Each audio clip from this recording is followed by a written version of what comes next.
আমার আর আমার শাশুড়ি মায়ের রান্নার মধ্যে কোনো মিল নেই। এটা নাই থাকতে পারে। কারণ একেকটা মেয়ে একেক পরিবার থেকে একেক রকমের রান্না শিখে আসে। শ্বশুরবাড়িতে আসলে তার সাথে মানিয়ে নিয়ে চলতে হয়। একটা মেয়েকে নিজের মতো করে চাইলেও চলতে পারে না। আসসালামু আলাইকুম, সবাই কেমন আছেন? আশা করি সবাই ভালো আছেন। আপনাদের দোয়ায় আমি অনেক ভালো আছি।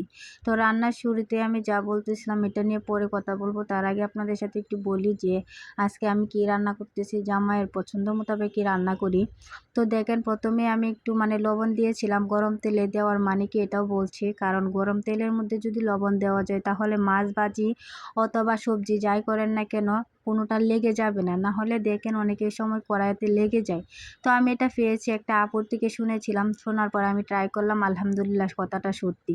তো প্রথমে আমি পেস্ট লাল করে সব কিছু ময় মশলা দিয়ে কষিয়ে নিচ্ছি। নেওয়ার পর এখন আমি মূলা টমেটো এগুলো দিয়ে একটু কষিয়ে নিব। টমেটোগুলো ছিল কাঁচা।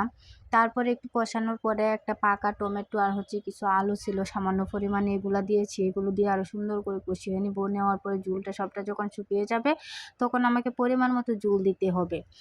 এই দেখেন সুন্দর করে কষিয়ে নিয়েছি। এখানে কিন্তু কোনো পরিমাণ ঝোল নেই। এখন আমি পরিমাণ মতো ঝোল দিয়ে দিব। মাছটা দিয়ে আরেকটু নেড়ে ছেড়ে নিচ্ছি আর কি, কারণ এটা আমার স্বভাব, যতই বাজি না কেন মাছ একটু দিয়ে নেড়ে চেড়ে তারপর ঝোল দিয়ে দেই। অনেকেই আছে ঝোল দেওয়ার পরে মাছ দেয়, কিন্তু আমার ওভাবে ভাল লাগে না। বললাম না ভিডিও শুরুতে যে এক একজনের রান্না এক এক রকম, সবার পরিবারের রান্না তো আর এক রকম হয় না। তো দেখেন এখানে কিন্তু আমি একটু ঝোলটা বেশিই দিব, কারণ তরকারি আমার একটু বেশি করে জাল করে খেতে ভালো লাগে। অল্প পরিমাণে জাল করা তরকারি আমার ভালো লাগে না। তো এদিকে একটু আলু ভর্তা করব, তার জন্য শুকনো মরিচ ভেজে নিব। শুকনো মরিচ দিয়ে আলু ভর্তা খাইতে অনেক মজা লাগে। তো মরিচগুলো ভেজে নিচ্ছি। তো আমার শাশুড়ির সাথে আমার রান্নার মিল নেই, এই জন্য যে আমার হাতের রান্না খেতে শাশুড়ি মা অনেক পছন্দ করে, কিন্তু যখন আমার পাশে দাঁড়িয়ে থেকে রান্না করা দেখি তখন তার ভালো লাগে না। এটা কেমন কথা বলেন তো?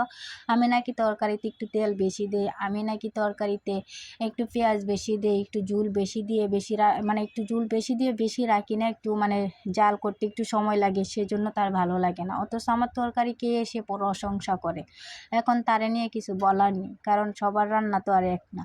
তারপরে এদিকে আমি একটু বাটটাও বসায় দিলাম। চালগুলো ধুয়ে নিয়ে আর আলু ভর্তাটা মাখিয়ে নিব সুন্দর করে। মরিচগুলো কষলাচ্ছে, অনেকে আছে বয়ে কষলায় না, যেটা আমার শাশুড়ি মা নিজেই করে না, অথচ আমাকে নিয়ে অনেক কথাই বলে। সে বৃদ্ধ হয়ে যাচ্ছে, তারপরে কোনো একটা মরিচ মাখাতে পারে না, কিচ্ছু বলার নেই। তাক শাশুড়ি মাকে নিয়ে আর বলতে চায় না, তাকে আমি আর পচাতে চাই না। এগুলো পচানো না, সত্যি কথাই বললাম ভাই। আসলে কিছু কিছু শাশুড়ি আছেন যে, আমার শাশুড়ির সাথে কোনোদিন আমার ওভাবে তর্কাতর্কিও লাগেনি, কোনোদিন কোনো কিছু না আমাদের মধ্যে খারাপ বন্ডিং হয়নি। সে আমাকে হাজারটা কথা বললেও আমি তার একটা কথারও জবাব দিই না, চুপচাপ থাকি। সেজন্য হয়তো আর আমাদের মাঝে কোনো ঝগড়াঝাটি হয় না। তো ভর্তাটা সুন্দর করে মাখিয়ে নিয়েছি, ভাবছিলাম একটু ভাজবো। হাজব্যান্ডকে বলতেছি, ভাবি ভর্তা খেতে অনেক ভালো লাগে। তারপর আর বাজি নাই, যে তার আবদারটাই রাখতেছি আর কি। তো এদিকে ভাতটাও বলক এসে গেছে। তারপর আর কি করা, তরকারিটাও ফাইনালি হয়ে গেছে। তরকারি হওয়ার পরে ভাতগুলো নামিয়ে নিব। তো আজকের ভিডিওটা কেমন লাগলো অবশ্যই আপনারা কমেন্টে বলে যাবেন। ভালো লাগলে একটা শেয়ার দিয়ে দিবেন। আল্লাহ হাফেজ।